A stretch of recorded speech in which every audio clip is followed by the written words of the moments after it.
Okay, so we've been looking at our scatter plots, and we've been looking at variables and seeing if there's been an association.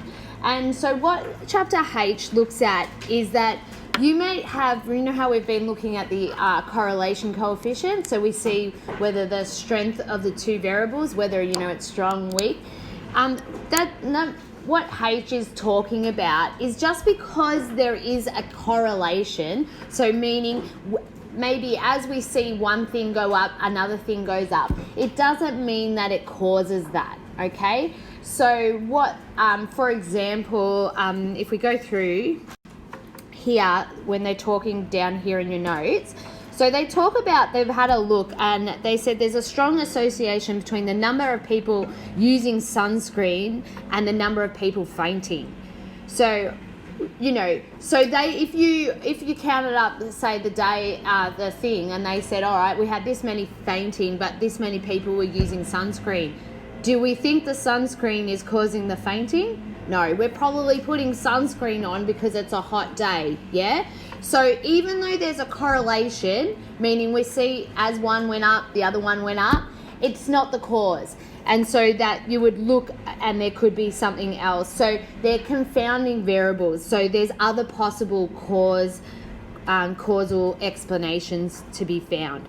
So sometimes too, just may be a coincidence. So that could be that. And so and you know, otherwise, well, we might make conclusions, but we might have a look at it. And what it does is open up other studies to see what other things might be causing that.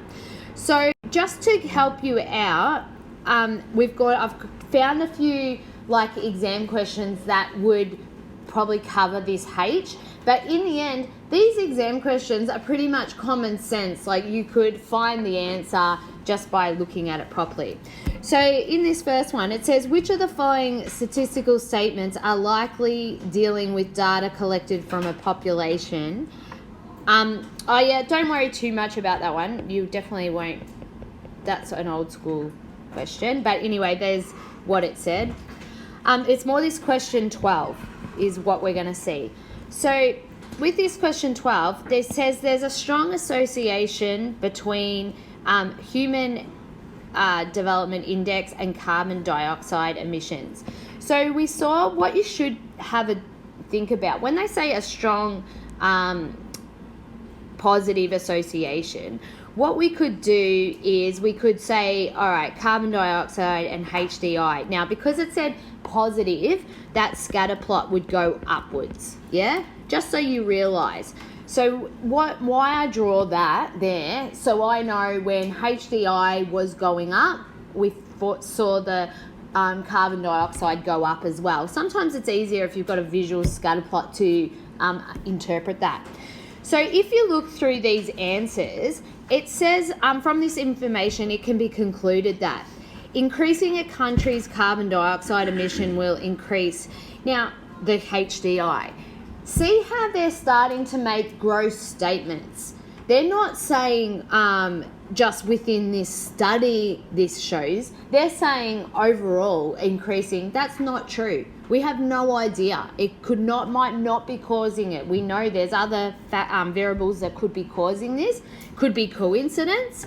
So if you read through now, this one does follow, the first one A does follow a positive direction, so it would be appropriate, like it's talking the truth there, but it's not correct because it's overgeneralizing. And in this second one, it says decreasing carbon dioxide would increase HDI. That's not right.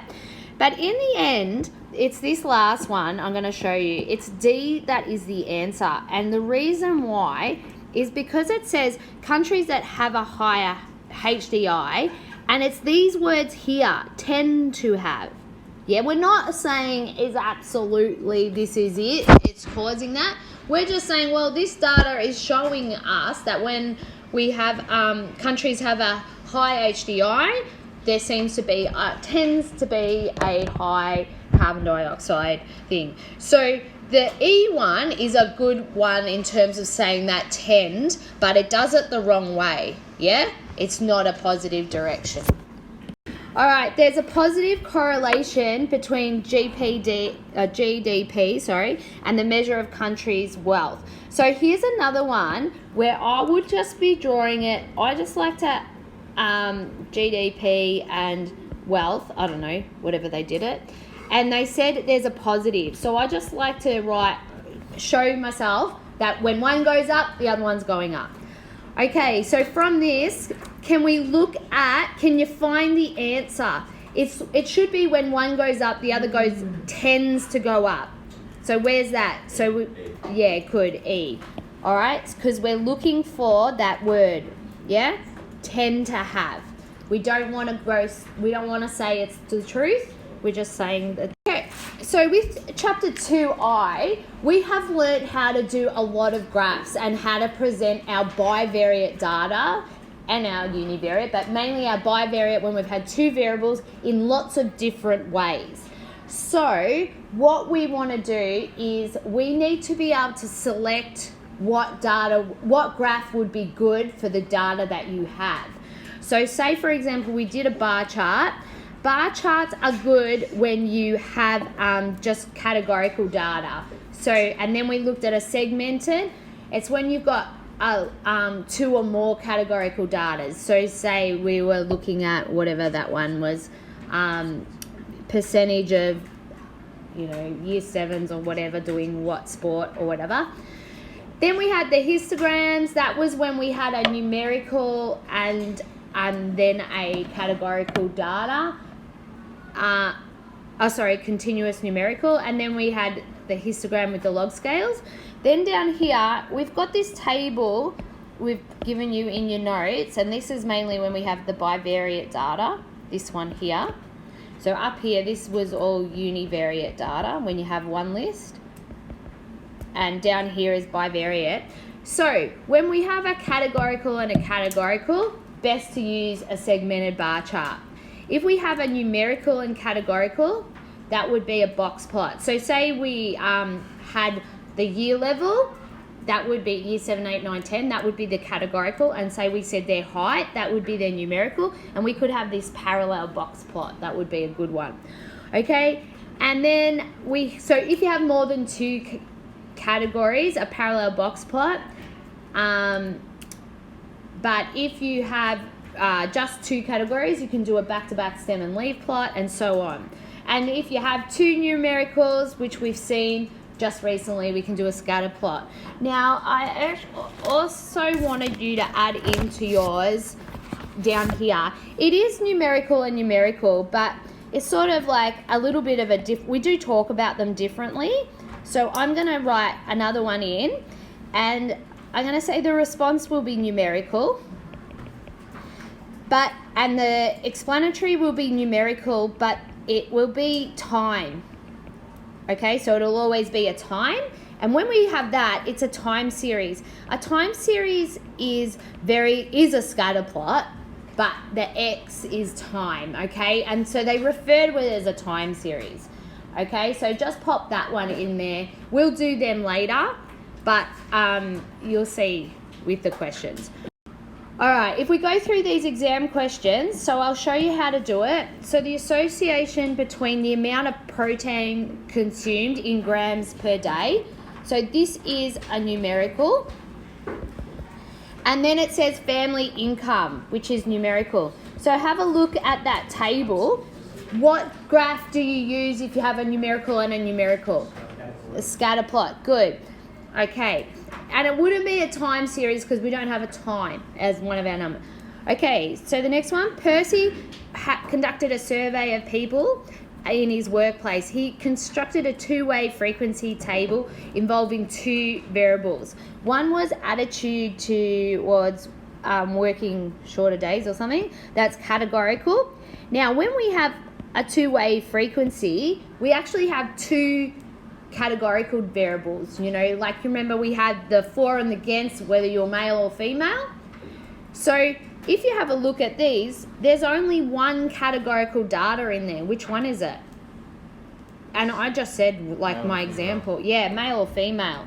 So in my example of my two-way frequency, I even mentioned that. So that one's B.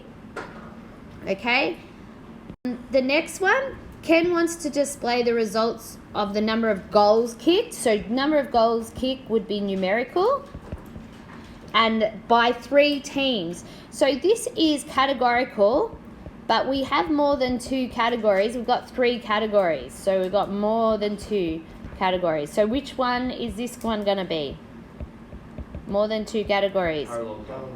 Yeah, it's going to be a parallel box plot, yeah? So there's no, you could use a dot plot, but that option's not there, yeah? So we don't need, well, we can't just use one dot plot, can we? Because we've got 3 categories. So there is that one. We couldn't use the back-to-back stem and leaf because there was actually 3 teams they were doing, okay? In question 6, the association between delivery time. So this is a numerical, and the distance travelled is also numerical. The most appropriate way to graph this. So I would probably be quickly looking for a scatter plot here because I both said they were both numerical, but it's not there. So what is I'm now looking at? Yeah, a time series. We will do time series a bit later, but just to help you out, I wanted to put all the questions in one spot for you to cover.